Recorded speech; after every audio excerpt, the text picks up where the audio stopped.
Hey, this is Tyler. And this is K.C. And you're listening to The Element Podcast. Get through.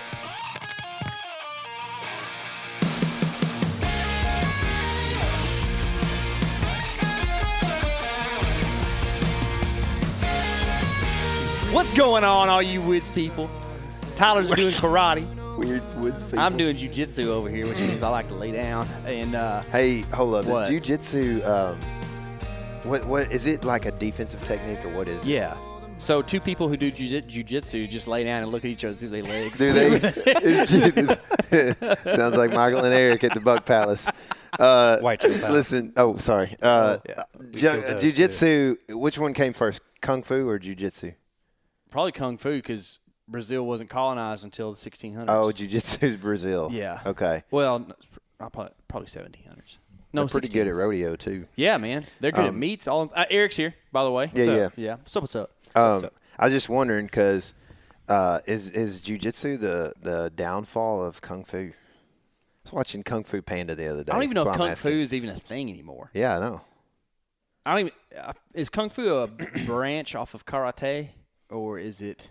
I don't know. I would love for somebody to send us a message and enlighten us on this. Yeah. Sure. Also, happy World Series to you Rangers fans Oh, out there. let's go. Let's dude. go. Hey, you dude. know, everybody thinks that we're Houston Astros fans because we have a friend that plays on the Astros. Yeah, we're JP France fans. Yeah. And honestly, like if it was fun, this is like one of the coolest series ever. I had so much fun because Of I course, mean, we because you make got to fun of- razz Greg the whole time. Right. I rode with Greg, and we got to just razz the whole time. And then the last game we were listening to on the way, and he had none. Like it wasn't even fun then because they just got spanked so bad. Yeah, it was. I mean, it was like Houston wasn't even there. Yeah, it's like for real. Houston, we have a problem the Yeah, whole time. man. It's like they weren't. It's like they went to the theme park and they weren't tall enough to get on the rides or something. It's Oh, almost actually, like that's we real were the life. Elons and they were the NASA's. Yeah, for right? sure. That's him. But it really was a lot of fun, because you get to like kind of make fun of Altuve, but also realize that that dude is like one of the best to ever do it. And we talked about. We actually were on the Bear Grease podcast recently with our buddy Clay Newcomb, and we talked about little humans on that podcast. That's right. If you haven't listened to it, you need to go listen to it. But it reminded me of Altuve at the time. yeah, we for were talking sure, about man. little humans. Yeah, it did. It was. I think that's who he's referring to on that. But that's a good time. And if the Astros had made it to the World Series, I'd been rooting for them and just be going crazy. Oh, me too, for sure. It's all Texas, right? Yep. Texas is a big I place. think the Rangers are about to win it. Do you really? They're playing the Diamondbacks. Yeah. But what does that mean? Well, Phillies were pretty good, and Yeah. I assumed if Phillies were going to win that they would probably win it, but But I don't know now. Didn't This like logic. the best team win? Isn't that how I it don't know. works? It's Isn't it a who's hot. 7-game series? Is it a 7-game series? Yeah. How many games did it take? 7. They went to Game So 7 too? They beat them in 7 games over the course of what, a week and Dude, a half? this is all a ploy to That make more means- money. You can't – if you only get 6 games, you only get 6 games worth of advertising. That's right. Yeah. Yeah. You know what they say about Houston, the Astros, right? I think that's what I've heard this said at least. Cheaters get remembered, but legends never die, man. That's it, man. They had a good run, Listen. I think everybody's cheating is what I think. Including y'all out there saying them is 160s. We know they 140s. Just stop. That's right. We know. But the Diamondbacks, Randy Johnson, right? Yeah, he retired. I know. Mark Grace, dude. That was my Hey, cousin. Y'all know that Randy Johnson is a professional photographer now, right? Yeah, Like that's in his the job. NFL, right? Yeah. Have you They had seen to his make logo? a custom monologue or monopod for him. That was guarantee you. 8'9". Have you seen his logo? I'm His scared. photography logo Scared is to a know. dead bird. That's I was wondering if this Oh. is something to do with Bird that. upside down. Because, he smoked that bird Yeah. with the baseball. Oh, that's one of the best. It is the coolest. Dude, man, that was a viral video, and I don't know, maybe people are softer now or something, but like, I don't feel like anybody was ever like, oh, poor bird. It was more like just like, oh my gosh, that was awesome, Yeah. So What's wild is he was the one to do it. Like, yeah, he's it's hard to do 107 miles an hour. and he's the one to do it. That's wild. I know. Yeah. Dude, what are the chances he saw that thing right before he released him was just like, oh, I'm going to adjust that just a couple inches. Low. I don't know how all that works, man.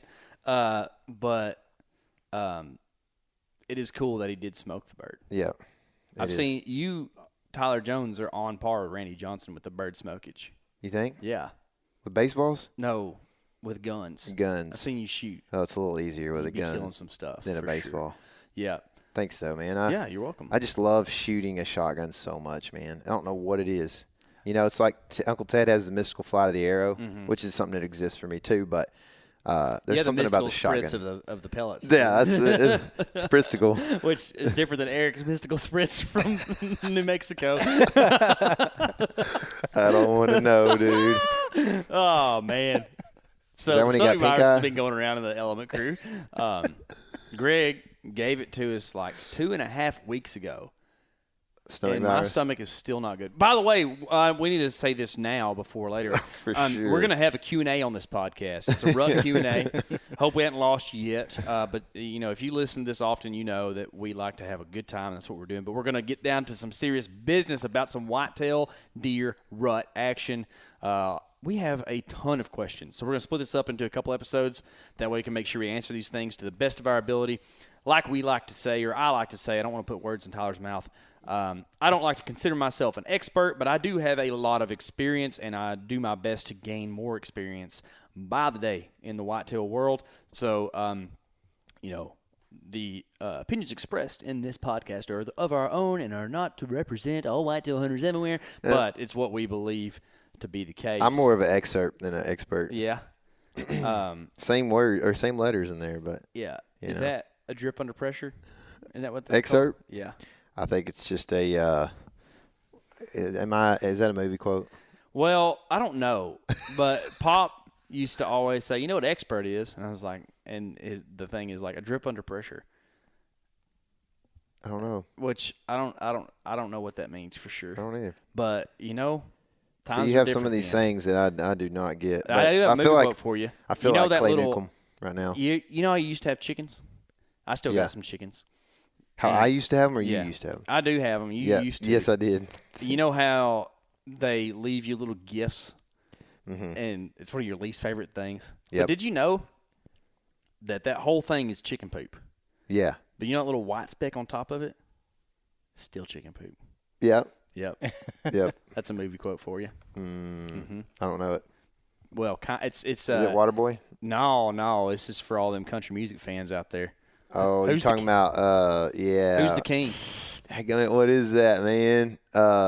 Country wide or some country. pure country. Yeah, Yeah, that's it. Yeah. Yeah. I hadn't seen that one. Where the either. sidewalk ends, the road begins. Oh, Dusty.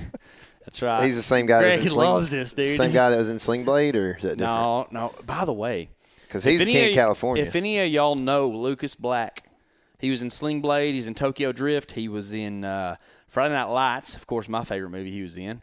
Lucas is a hunter, and I want to do some hunting with Lucas. He's a Christian guy. He's big on bringing masculinity back. So I think we need to hang out with Lucas. If you know Lucas, Michael needs to hang out with him for come sure. here. Oh, man, dude. Listen. Hey, no, stop, Mad Mike. You know I love you.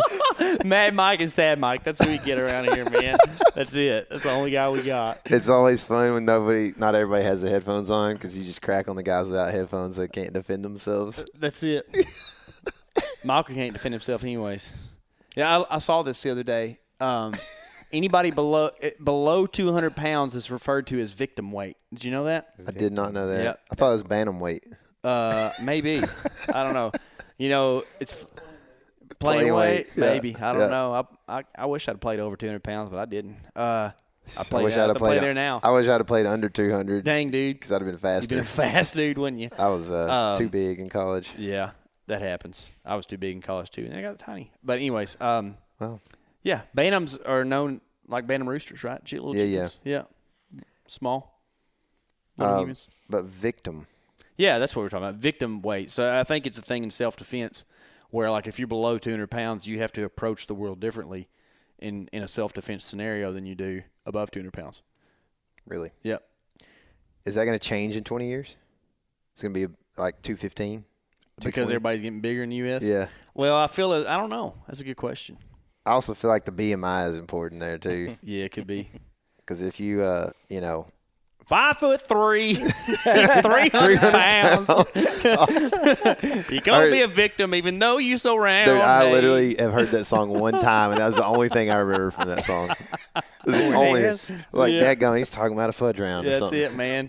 That's it. Oh goodness! But we are going to talk about some whitetail today, actually, right? So, there's a big cold front rolling through. It is whitetail hype week. Honestly, I've named it that today, and I'm about to go try to capitalize on this. A lot of people around the country are trying to capitalize on this thing. It's a little bit at a weird time because it's not in November yet, but it's that Halloween, which I say different than what a lot of people – how do you say that word? Me? Yeah. Halloween. Hollow. That's what Sam said today. Yeah. Right? Michael says it too. Like, I wonder if people from the north know what we are talking about when we say Halloween. Halloween. It's weird. It's weird because a lot of people from up north say Colorado. Which supposedly is the way you're supposed to say it. According to Steve or who? This was on trivia the other day. Oh, and according to Spencer, I don't Spencer believe. Looked it up. I don't know. And like it's like the official Colorado pronunciation is Colorado. For me, it's Colorado. You got to, it's got all A's. That's right. Yeah, these guys have noticed that I don't say anything but A's. Oh, dude. A-E-I-O-U, it's all an A. There was a good one. Cilantro was a good one. Cilantro, avocado. Greg made fun of that one. Yesterday on the phone, I heard you say window. Window for sure. Oh, yeah. Yeah, the OWs are A's for sure. It's less mouth movement. Yeah, that's it, man. You know? Yeah. Which Greg should be a fan of. He doesn't even move his mouth at all. He doesn't talk. So,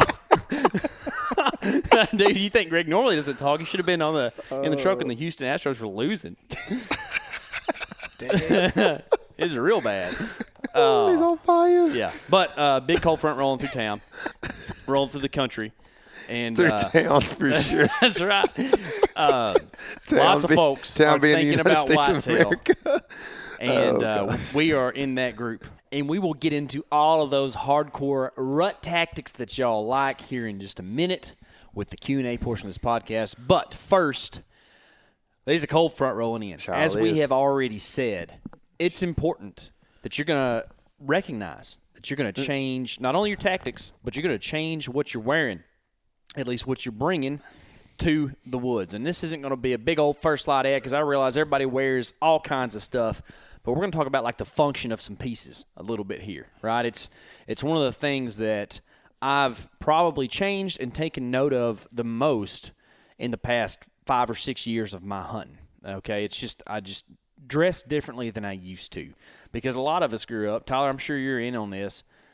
Like you just went to the deer stand in some clothes and then you put on your coveralls when you got there. Yeah, and it's just kind of the way you hunt it. And now things are so technical. I'm so thankful that we live in an age whenever, like, merino wool exists, right? Mm-hmm. Or, like, you can have a poly that goes underneath down that then is covered in, like, a polymer, like, loft. Like, there's so many cool things that we just didn't have available to us when I was a kid, right? So let's talk about that a little bit. I'm going to just we're just going to drop some poop bombs, okay? I'm just going to throw out one that I notice a lot. It is imperative, if it's cold, especially if it's windy, that you do not walk in to where you're going in all your stuff, especially if you're running gun hunting, okay? Because you're going to get to the stand, you're going to get to the tree, and you're going to have to hang sticks. Mm-hmm. You're going to have to hang a platform. Mm-hmm. You're going to have to maybe bend, break, or saw some limbs depending on where you're at and what you're doing. Like, you're going to sweat your booty off if you're dressed up and ready to do that stuff. It hurts. I get it. I mean, I can think back to South Dakota the other day when we were up there, and I had a long walk ahead of me. The wind was blowing like 35 out of the north, and it was about 35 degrees, which – in early October, when you haven't felt that all summer, you've been feeling 100 degrees, like that is Arctic. It hurts so bad. And you have to make a decision that you're going to hurt for 10 minutes. That way the rest of your hunt can be enjoyable. Because here's what happens. No, I don't care what you're wearing. I don't care how good it is at moving moisture across a barrier, which is like industry terminology, right? It just means like some things wick the sweat off your body to help you not be so cold. it's not going to work at 100% efficiency. So you got to do something to make sure that you don't sweat on your 1 mile walk in or on your 400 walk in with hanging sticks or whatever it may be. So you got to make a decision. What are you going to wear? And it needs to be less rather than more, because if you go in there with like 3 layers on top, some long johns on underneath your breeches, and some big wool socks in your boots, you're about to have a bad time, because in about an hour you're going to be freezing to death. A couple things that I do on that. I wear a pair of breeches. I think they're called the Catalyst Foundries. At First Light, they got a zipper from waist to ankle, and you can open them bad boys up and get you as much airflow as any human ever desired in a pair of pants while you're walking. And they actually do kind of a cool thing. Like when you open up a pair of breeches down to the knee, it kind of makes this like bellow effect where air pumps in and out as you walk, and it really cools you off. So I like to wear those a lot on my walks because they are also real thick. So you kind of have the best of both worlds with warm and not warm. Up top, you got to wear as little as possible, because that's where all your heat is in your core, and usually you're trying to conserve that heat. But on a walk like that, you're trying to dissipate heat. So something with a big zip in the front is good. If you have to wear a jacket, do it. If you don't have to, I suggest not. One morning, I think I wore a base layer and a light hoodie, and that was really to kind of keep the wind off my skin. And if you do that, then you're in pretty good shape. But that's one of the things I see people making the mistake of, is wearing too much clothes leaving the truck. Another thing I do, I haven't done yet this year, but I will if I need to, is if you're wearing rubber boots, your feet really don't have any breathability. And so I'll bring an extra pair of socks and put on a fresh pair of dry socks at the base of the tree before I climb up the tree. But you take those stinky socks and you stick them somewhere way down deep in your backpack, because you don't want them out there just gallivanting for the deer to smell. So that's you don't want them getting a little human in their nose. They don't need a little human in their nose. Or a lot of human. Yeah. So that's kind of one of my things that I think about when it comes to like preparing for the cold. What about you? Well, I'm usually hanging sticks probably like 95% of the time that I'm going in. So I like to have a glove to hang the stick with. So I usually there's these like kind of lightweight half-finger gloves that I have that I wear that are pretty slick and surprisingly keep your fingers pretty warm, even though they're halfway out or whatever. And then you still have a lot of dexterity because you have an actual finger to work with as opposed to a gloved finger. Yeah. You can palm that stick and keep the cold part off your tippies. And you get that cloth in between. And then there's also I think it's called the trigger mitt. They gave them to me last year. It's a mitt, like a mitten that covers your entire fingers all in one hole, right? And then you can take it, flip it backwards, and it's got magnets, or you can stuff it either way, and then you have half finger from there to work with. And I really, really like those because you can just go mitts on the way in, fingers stay nice and warm, flip them back, put all your sticks up, and then flip them back over, and you're immediately warm again while you're setting up things that take a little less dexterity to work with. And then eventually I pretty much always go to my pockets. But for my jacket, I'm going to be trying some different stuff this year, but I feel like I almost always have a puffy of some sort. And the Source jacket is a great jacket. I love it. It's kind of one of those, it's a puffy essentially. It's just a quiet version of it, right?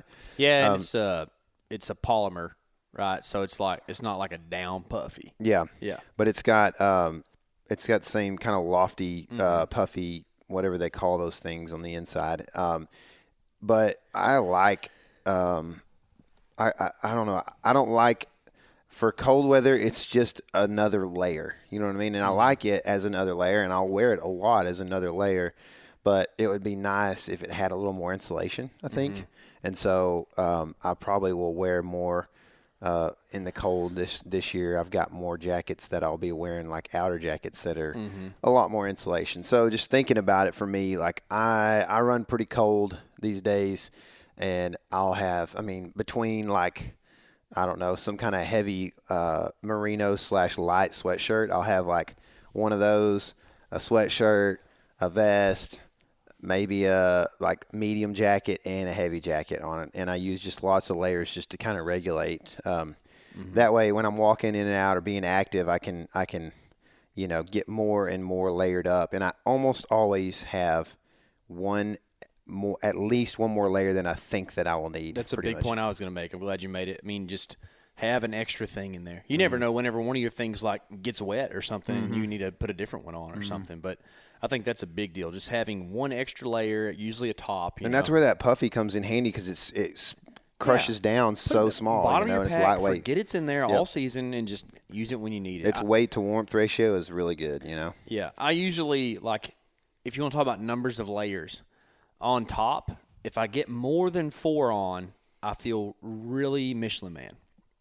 Like, I've had up to 7. I know you've had at least that. I probably had more. at least 14 or so. And it's like a poor boy thing too, and I get it. But you can't afford the $400 jackets, so you just buy a couple of the $90 things or whatever, and layer them up. But it gets real tough when you got all those zippers and all those collars, all those hoods, and it just makes it hard to draw your bow, yada yada. The best thing to do is to be efficient with your layering. I think that I always use a really lightweight base layer, but it probably isn't bad to just go ahead and make that like a medium or heavy if you know you're going to be really cold. I think that's one of the places that I kind of mess up on layering sometimes. I'm going to kind of address. But like a base, a nice warm thing over that, a puffy over that, and then like a durable windproof jacket. It's kind of like the ideal thing. And then on bottom, I'm running 3 usually if it's real cold. I have like a long john, a pant, and then a bib that I can put on over that if it's pretty chilly. But a lot of times I'm just running 2 and on the bottom and 3 on top until it's like real cold. That's another thing too. Is like I kind of like to. And I don't know. There might be some science behind this, but I kind of like to always have something to put on. Like I don't show up to the stand and put on all my clothes because it's like a place of depression if you're like get cold at that point in time. You know what I mean? See, I hear you on that. I think that if I've been hunting in the same type of weather that I'm in that day, I'm not afraid to just put everything on. But if it's like all of a sudden it's like you were hunting and it was like high of like 50 every day and lows in the, around freezing or whatever. And then all of a sudden it's like 17 and windy one morning, that's when that's where I like cold to be. Daddy. Just make sure there's an extra one in there just in case, Yep, for sure. Well, I feel like that's pretty good takes. Yeah. On the cold weather. Yours was good. Thanks, yours too, man. Thanks, man. Yeah, man. Golly, we think alike these days, it seems. Eric?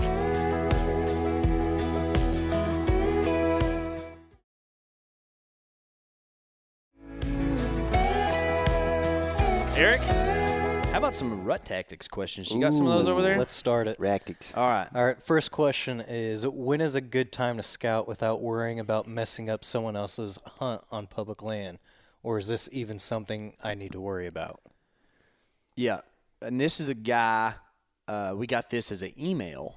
I believe that he is hunting in Texas as well, if that helps anything. So time is difficult depending on where you're at in the country. But I answered him in an email, pretty lengthy thing, but I figured we could include it on here because I thought it was a good question. And by scouting, he means looking for sign, finding a tree to sit in, etc.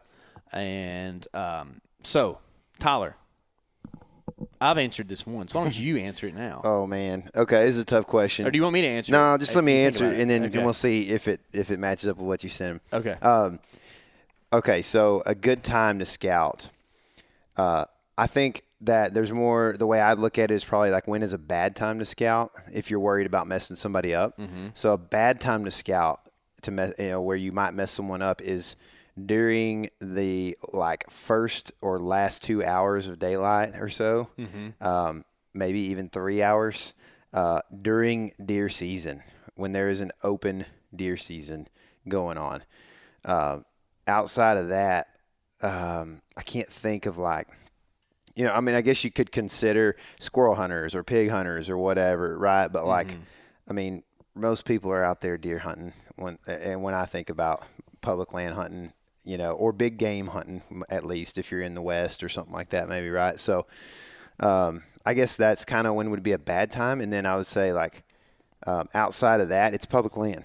I mean, if you don't want to be messed up, then you got to either pay for or somehow have some sort of sweat equity into a piece of private land that you can more than likely mitigate running in with somebody on that private land during a bad time for you. So that's just what it is, man. I mean, I can think of times you and I have sat in the woods on public, and we got up at 3 in the morning to try to drive a long ways in Texas and go hunt something. And some dude walks in and is like, I shot a deer in here last night, but I got to get my stand out, or whatever.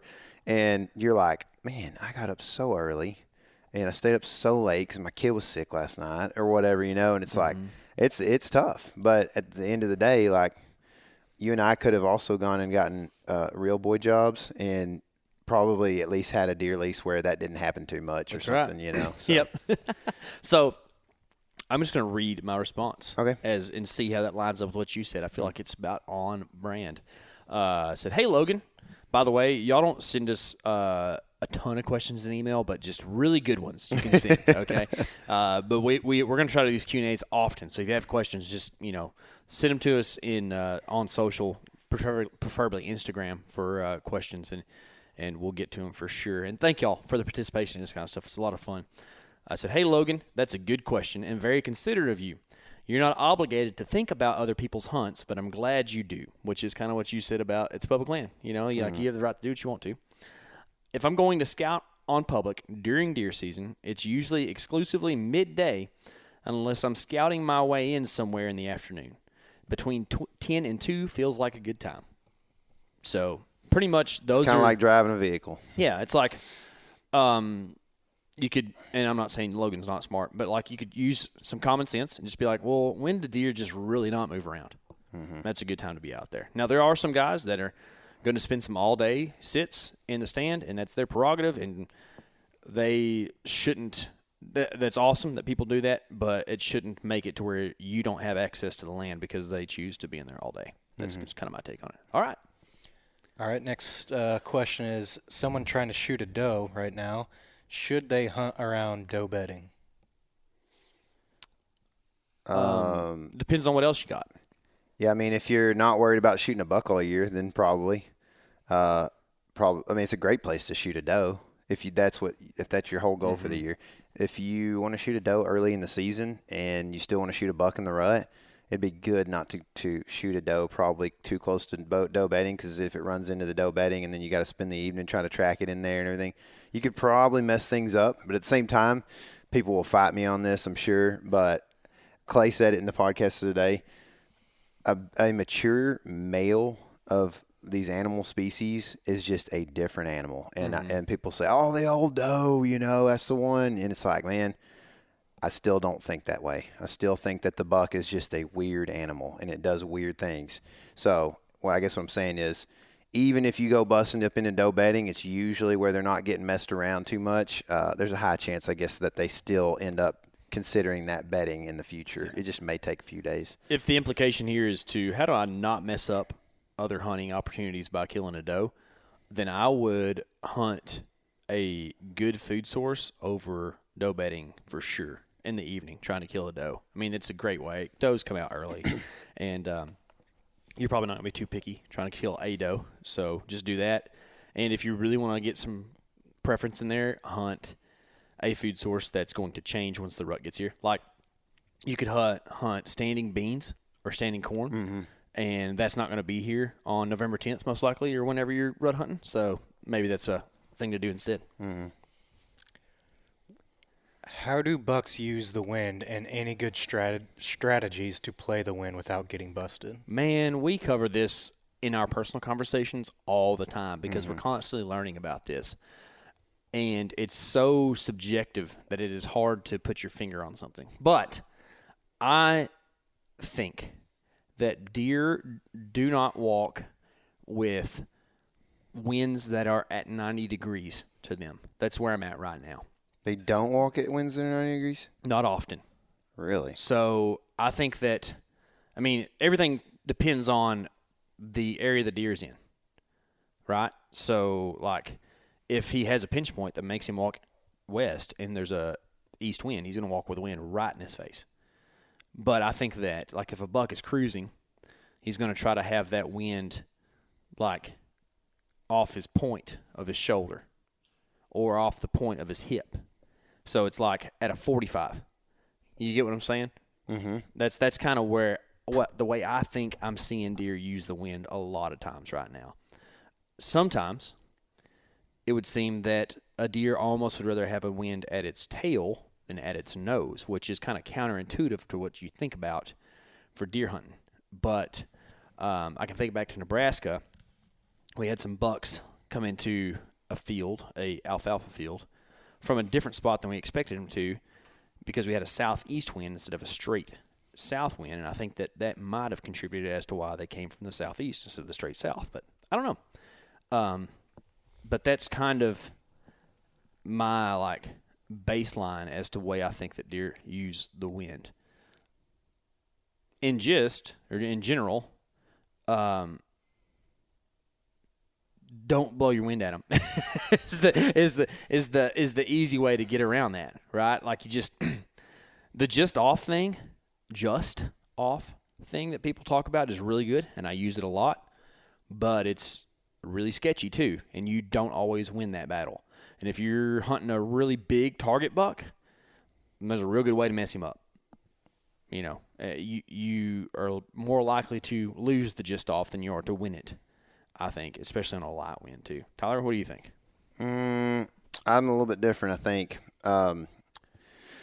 I think that generally speaking, outside of the rut, you don't see big mature bucks walking with the wind at their tails. I think that they're either going to walk into the wind or with a wind that is somewhere between 90 degrees and 0 degrees off their head, pretty much. And so I think that when you talk about hunting it, I feel like that when I look for a place, so this is, okay, I guess I should have started with this statement. A deer outside of the rut is going to go where he wants to go to eat. So if he doesn't have a bunch of food sources and he's got one food source that relates to his bedding that he's going to every night, he's probably going to go there despite the wind being at his tail. Yeah, that's kind of where I was going with that, where, like, I think that you could look at this as morning and evenings. I might not explain this very well, but, like, a deer will walk at the wind at his tail in the morning so that he can have the wind in his face in the evening. I just think that if there's one food source, he's going to go eat that food source no matter what. Yeah. I don't know if he even plans it. He just says, that's where I'm going. But I think that what the issue is when you're in the Midwest, you've got, like, a lot of times, I mean, a guy sent a screenshot from, like, Nebraska the other day, and he was like, hey, what do you think about this track right here? The deer, I think, are bedding here, here, and here. And I don't normally spend a lot of time. I'm not able to spend enough time with all these questions, right? But, like, this guy, for whatever reason, I had the time, so I saw the message. And I was like, well, where do you assume do you know where they're eating? And he's like, well, there's a field right there. And so that's, since that one's closest, that's the one I think. And I'm like, there's like 5 fields in this area.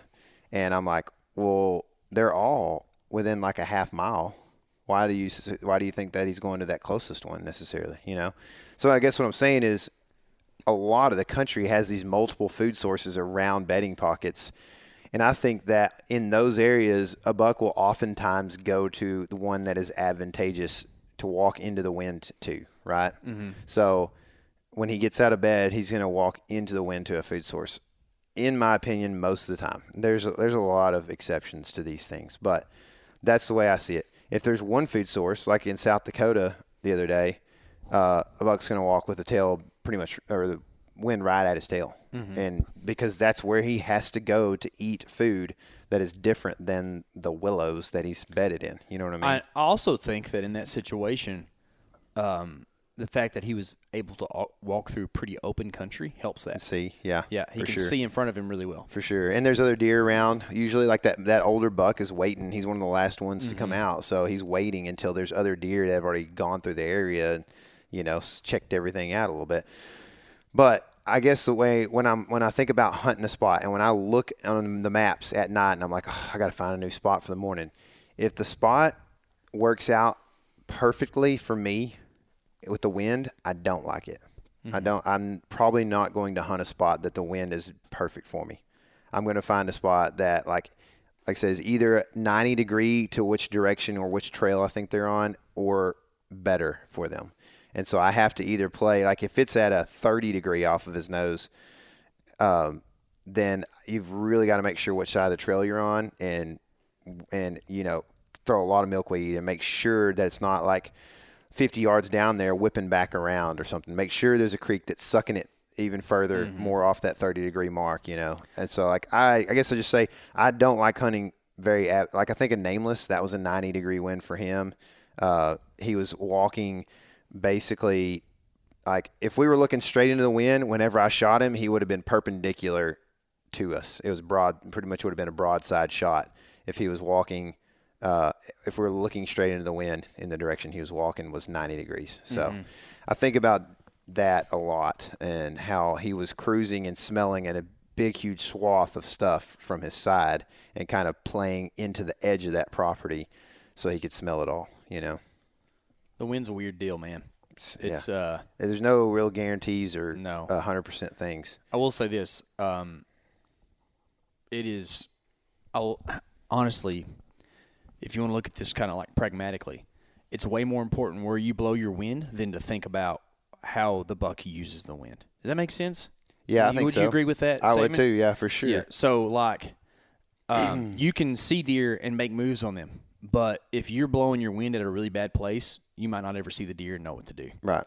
Yeah, for sure. That's a good point, man. Like, definitely consider your wind and where it's going and how to keep it out of deer's noses, right?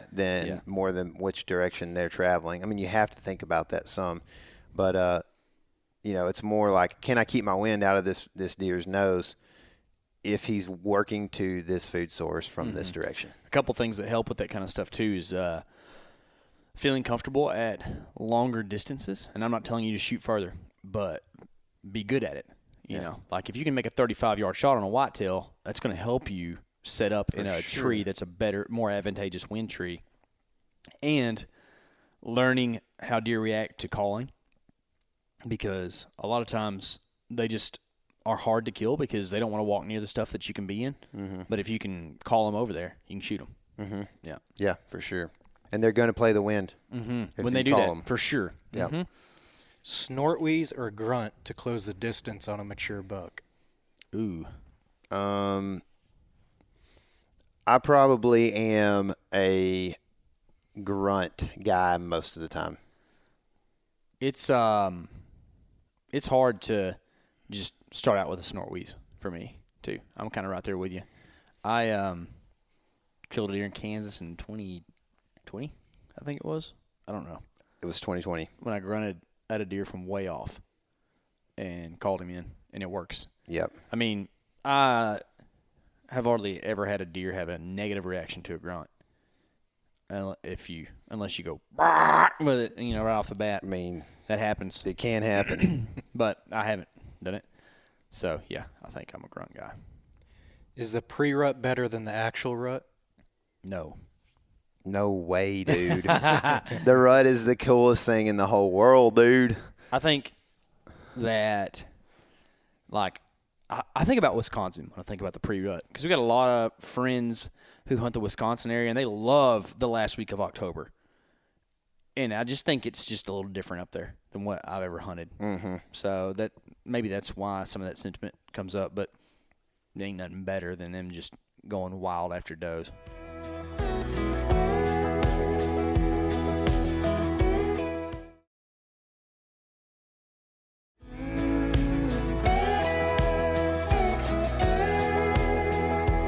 How do you balance being in the game versus wasting your time? Oh, you should man. refer to Element Podcast 1 through 400. For sure. On that. Actually, 300. Didn't we just cross over the 300 episode threshold the other day? Yeah.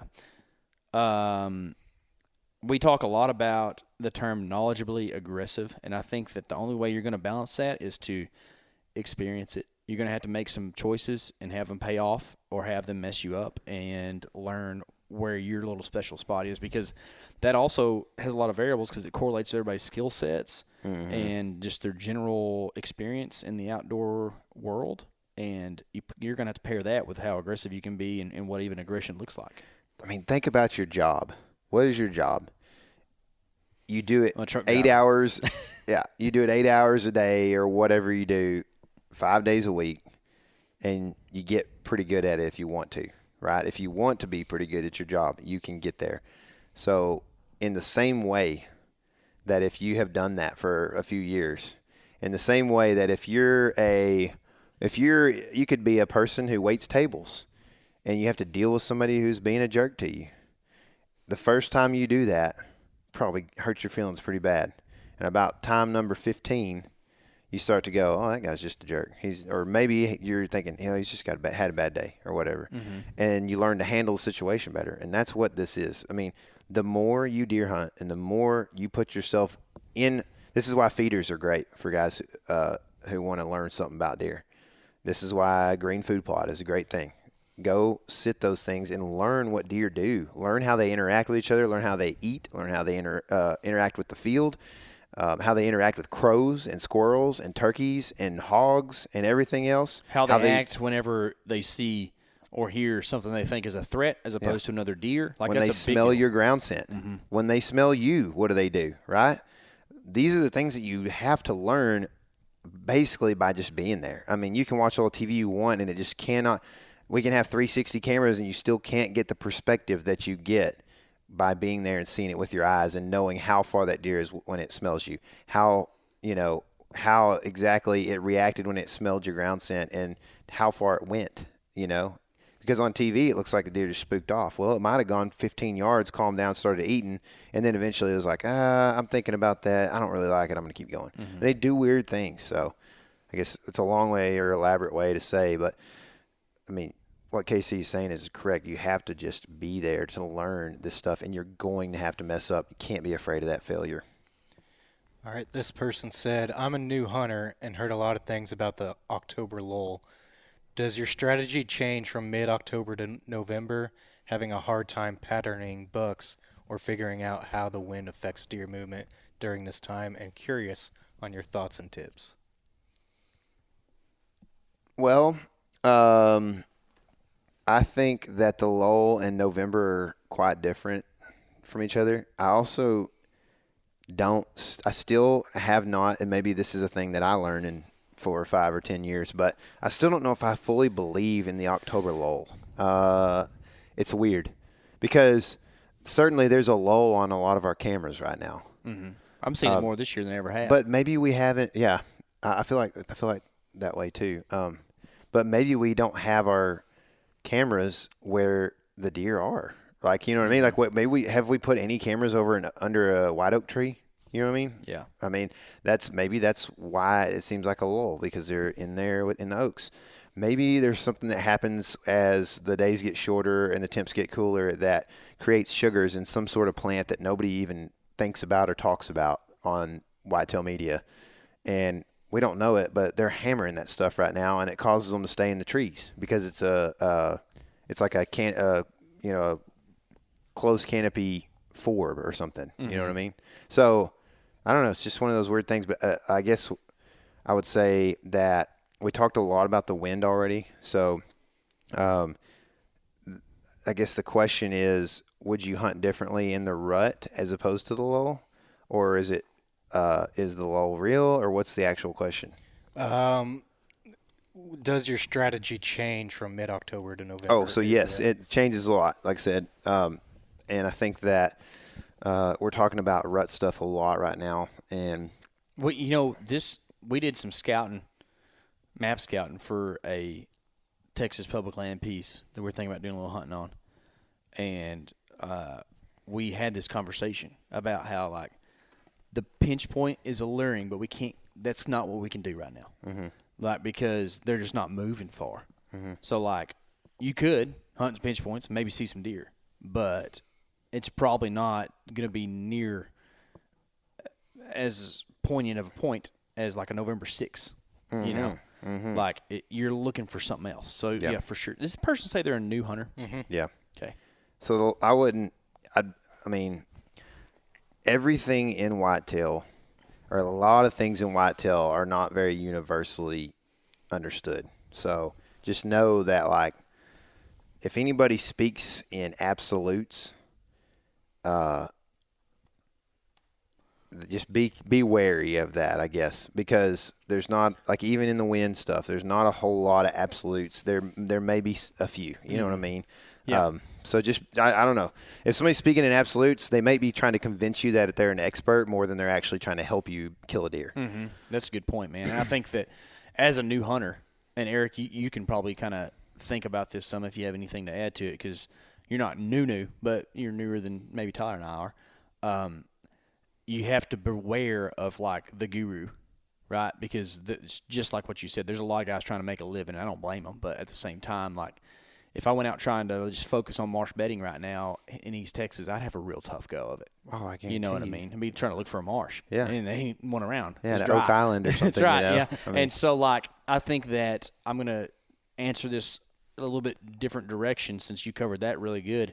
As a new hunter, you should probably change your strategy from the rut to mid-October, but don't avoid the woods in mid-October. You have a lot to learn still, and you might be in the woods in mid-October and learn that a different way of setting your sticks up that's going to help you kill a deer in November. Like, there's a lot of other stuff outside the deer even, but the deer included too, that, like, you could listen to enough guys talk to where you could think that you should only hunt 5 days in the year because those are the best 5 days. And you need to get out there and try some stuff. And honestly, like, if you don't have a ton of outside influence on your abilities as a hunter, but you're a smart guy and you're passionate about it, you could figure out some whole new stuff that nobody else is thinking about. It's like a fresh slate, you know, or a blank canvas. You have the opportunity to just paint away. that's right. Be a painter. Do you blind grunt or rattle? Rattle. I blind grunt sometimes, but it depends on where I'm at. If I'm in open country, it's hard to feel like you're doing any good grunting. Listen, I rattled a deer in from a long ways off last year in open country, and I had to hit them things together like it was baseball bats, you know. So, like, grunting. But if I was hunting where I was at in Texas the other night, I wouldn't be afraid at all, especially if the wind was light, to grunt, you know, just kind of loud grunts, because I think they carry pretty good, and deer are really tuned into that frequency, I feel like. Little Debbie or Hostess? Man, to be honest, I don't eat that stuff very much anymore. I'd probably do Little Debbie, but I Yeah. can't remember the last time I ate one either. I think that the variety is better than Little Debbie. The Little Debbie PB&Js are real good. I don't know if I've ever had one of them. Man, I used to eat them a bunch. What is Swiss cake roll? I don't even know. That's a Little Debbie. I think it is too. Yeah. I used to eat a lot of those. I think a Ding Dong is the kind of like the Hostess version of that, but it's like more a of a Twinkie. cupcake. Twinkies or Hostess, aren't they? Yeah. Or is that? I don't even maybe like not. Twinkies, dude. I think I liked them. I like the pink snowballs or whatever they're called. Those are pretty I'm good. not sure about those. I like them, but they're not. Eric Little doesn't Debbie. like them. Remember we bought them for his birthday, and he kindly took them and put them in my back seat for the next 3 weeks. Come on, guy. Yeah. Little Debbie's just has like a healthier feel. Well, there's oatmeal cream pie is Little Yeah. Debbie, right? Yeah. So that's a pretty Those hard are one to good. beat. Yeah. That cream is not a real thing. for Pecan sure. pinwheels, dude, those are good. Yeah, dude. Yeah. Do rub lines or multiple rubs Oh, indicate? dude, apple turnovers, Little Debbie. I don't know if I had that Oh, one they're either. good. They make some pumpkin ones too. Who makes the cosmic brownies? That's Little Debbie. Hey, Hey. you fixing to get them things? That's a ruck sell. Yeah, as we celebratory. evaluate this, is this even a question? Come on. Yeah, for sure. Do rub lines or multiple rubs indicate bedding nearby? It's a great question. We've talked about this a lot. Somebody needs to go back and listen to that podcast from last October. Gummit, I'll do it. So, do rub lines or what indicate bedding? Multiple rubs. Okay. Can, yeah. I think so. I think that indicates that a deer spends a lot of time there, or a deer spends a lot of time there, or multiple deer have visited the area. It can also, though it doesn't necessarily mean bedding. It can. You have to look at a lot of different pieces, but it can also mean this is the place where a buck stalls out before it goes out into a field to eat at night. So, or there's a pinch, so like a bunch of deer congregate into one little spot. Lots of for a scent bit. in there and stuff. Yeah. Or I've seen some stuff where it just looks like a 2-year-old just got a hankering one day. Just one day, just wild. Yep. Yeah. So it's a good indicator, but probably doesn't mean that. Yeah, I think if you look down in a thicket and there's a lot of rubs, and if you go up in there and you see beds or a bed and these like kind of lower rubs that are right beside it or whatever, I mean, I think that really that's where we've been like, okay, this is where a buck beds at a lot, But I wouldn't necessarily count on it to always be a bed unless it's like just to the dirt. You know what I mean? As the bed is. Is it better to hunt the pre-front or post-front window? That's a good question. I knew you were going to say that. Yeah. I think that it just depends on what that front is like. But, like, dude, most of the time you're, like, trying to work with some voodoo on the pre-front, which I don't believe in, or on the post-front, hey, it's 30 degrees colder than it was yesterday. The deer are going to be moving. So just like, in fact, to me, it just seems like post is the way to go. Let me ask you a question. All right, ask me. Is pre-front before any wind shift happens, before any cloud cover, anything? So it depends on – I guess you need to ask a meteorologist on this. But to me, yeah, I think pre-front is the conditions before things change. Because I like to hunt on the front. Yes. I think so – that wasn't the question. I know. But maybe that's what he meant. Pre-rut or pre-front, being that there's no conditions that have changed, I'm probably not spending a whole lot of time on, but I love the day of the front. I killed a deer on a scrape on public land in Illinois that might possibly be my biggest 8-point ever. Maybe. And, yeah, maybe. Well, it depends. We'll see soon. And he was he was killed on a wind shift day. So had a south wind going into the day. He beds on a south, and then the wind turns out of the northwest about, 1:30 p.m. or something like that. And the temp drops consistently throughout the evening. And that was the first daylight encounter he had at that area. We had a camera there. So he was nighttime before that. And so I think, especially right now when you're listening to this podcast, the day of the front is pretty awesome. We should have talked about this and how big bucks use the wind, because I thought about it and then we kind of got off on something else. But I love those days. You and I talk about it a lot, wind shift days, where they get trapped and they have to move, even though where the wind isn't great for them. The wind isn't the best. Mm-hmm. If you can find a day when it starts out on a northeast and ends up on a straight west or something like that, that's kind of a weird thing to happen. But you get what I'm saying. That's money. Mm-hmm. Yep. What size does a scrape need to be for you to consider it a community scrape? What size on? It's relative to the area of the country, the number of deer per acre in your area, and probably the size of the animals. But yeah. This makes me think about Illinois last year, where we had a bunch of little scrapes popping up, like, paper plate size stuff. And there wasn't nothing. Like, you hunt that thing 5 days and never see a deer. So, I don't know. I'm probably going to look at, like, what's going on around there, too. Yeah, definitely. Yeah. The licking branch can tell you some stuff, too. Yeah. If the licking branch is really, like, if it's a little, like, I don't know. Human. A little human. If it's a little branch, it's like half the size of your pinky, broken in half, hanging over or whatever. Man, it's like that might have just been a deal that, got chewed on one time or whatever, and the deer scraped away some leaves. But if the branch looks like something fought with it because it's been hit several times, or it's rounded off because it's been there for your lifetime. Yeah, or there's like old brakes on it, right? Yeah. Like if it's got old brakes on it and new ones, then it's been hit before. It's been a scrape before. It's not just this year. I think the size is not quite as important as like it's the scrape, the licking branch and some of the other factors that go on around it, like trails and everything else. But as far as a community scrape, same thing. Probably size is not necessarily as big of a factor, but definitely like it needs to look like it's been worked multiple times. It can't just look like something like you said that's the size of a laptop computer, that or a dinner plate, that may have just been kicked leaves from one scrape. If I see something the size of a doormat, I start paying attention. That's about right. Yeah. Yep. But I'll take in consideration something smaller, because I can think about some places that we've hunted where you have a community scrape tree where there's a bunch of licking branches, a bunch of small scrapes on this one tree, but every deer in the country goes to that thing. Yep. Yeah.